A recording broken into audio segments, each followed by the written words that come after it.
Ya, Assalamualaikum warahmatullahi wabarakatuh. Salam teman-teman warahmatullahi. semua. Alhamdulillah kita ketemu dengan Bang Aziz Yanuar.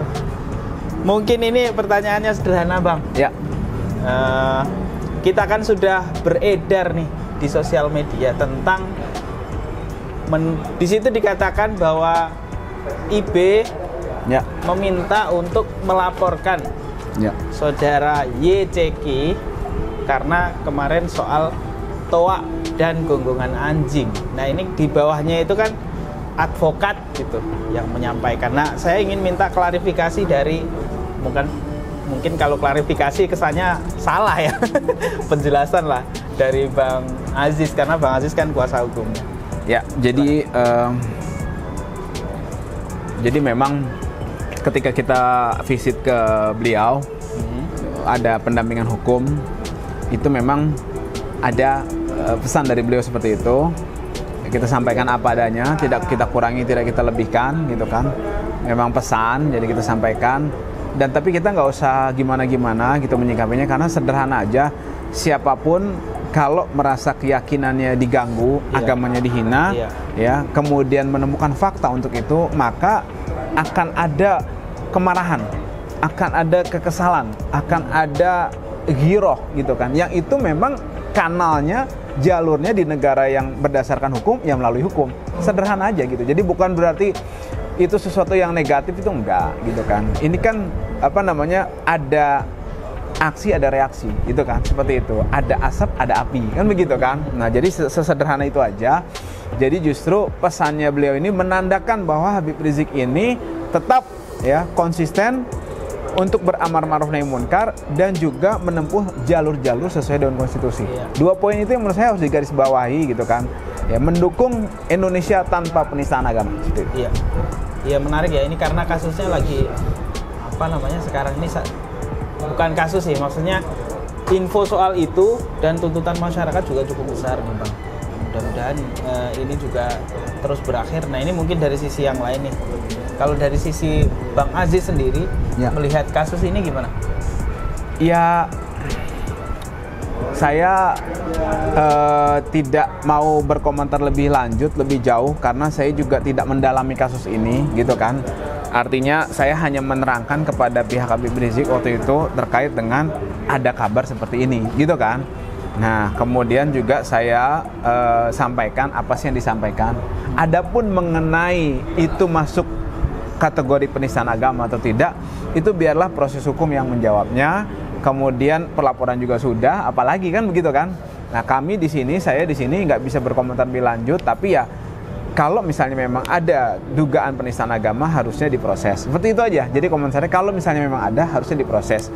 Nah, kalau misalnya memang proses itu berlangsung, maka pihak penegak hukum harus bertindak ya seobjektif mungkin dan juga seprofesional mungkin, sepresisi mungkin, sebagaimana jargon Pak Kapolri dalam memproses adanya dugaan tindak pidana yang dimaksud, untuk supaya ya tadi ujung-ujungnya saya tegaskan lagi, Indonesia tanpa penista agama. Apakah ada pesan lain selain itu, Bang? Ya, biasa ada. Mungkin lanjutkan pesan untuk masyarakat lah. Iya, mari kita bina persatuan dan kesatuan. Kemudian juga kita lanjutkan revolusi akhlak dengan cara-cara berakhlak.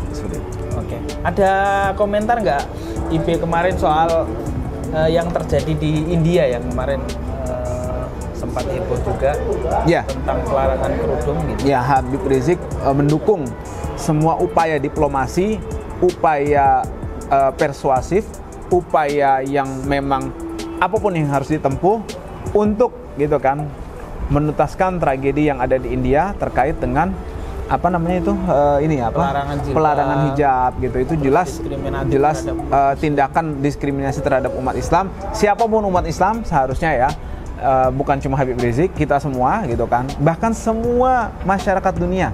Semua masyarakat yang cinta dengan keadilan, yang menolak kezaliman, itu pasti tidak terima dengan tindakan-tindakan diskriminatif yang tindakan diskriminatif yang sudah primitif seperti itu kan. Tindakan-tindakan seperti itu yang menurut saya tidak ada tempat di muka bumi ini saat ini, dan ini sangat berbahaya. dan wajar ketika masyarakat banyak melakukan protes dan penolakan. Itu wajar, dan Habib Rizik mendukung semua proses tersebut sesuai dengan konstitusi, sesuai dengan cara-cara yang memang diatur oleh undang-undang. Ya, mungkin ini terakhir Bang, pesan untuk masyarakat lah soal yang pertama tadi soal Kemenak tadi, kemudian yang kedua soal diskriminatif terhadap umat Islam nih. Pesan Abang kepada masyarakat Indonesia dan mungkin apa yang bisa kita lakukan nih dalam dua kasus ini, khususnya yang karena sekarang masih